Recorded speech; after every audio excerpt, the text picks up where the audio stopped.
This is just a quick update on this large cuckoo clock I restored. After restoring this clock and doing all that work on the dogs on the top, getting back together, there's been a bit of a development. I've been sent this image from the Cuckoo Clock Museum. Well, not anymore, it's gone now, it's gone to Ireland, but it's still got a lot of archive. And this is the original drawing for this clock.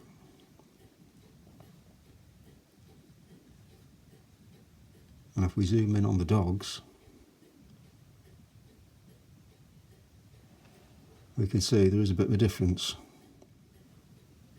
We can see the tail on this dog hasn't been docked at all, and that lump on the back of the dog's backside is actually part of this tree or bush or whatever it is that's coming over the top, because I've just got it coming up to about here, because all that was missing. That dog's leg is pointing forward a little bit more. I got it going straight down. This leg here that's off the ground, I got that right, so that's something.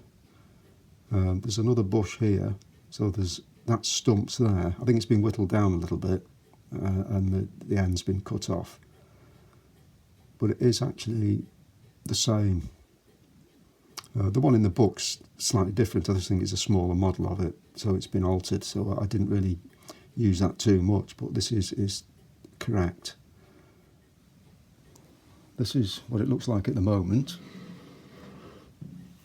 Now the grain on the base is running horizontally, the dog's is vertical, and this back piece here is horizontal again. And the reason for that is this tree starts out where the dogs are, so it's vertical, and then it would come back slightly into the horizontal piece to make that arch and attach it to the dog's backside again. So that's why it was done like that.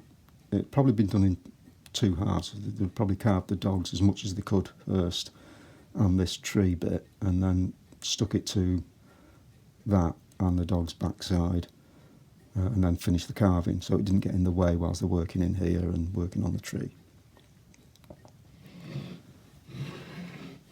This stump is in the drawing, and that, which carried on and had a small tree on it, a bush like that.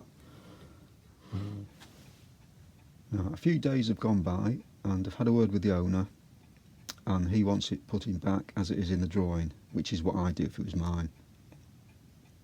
So there's not much to unpick really, just the tail and that foot.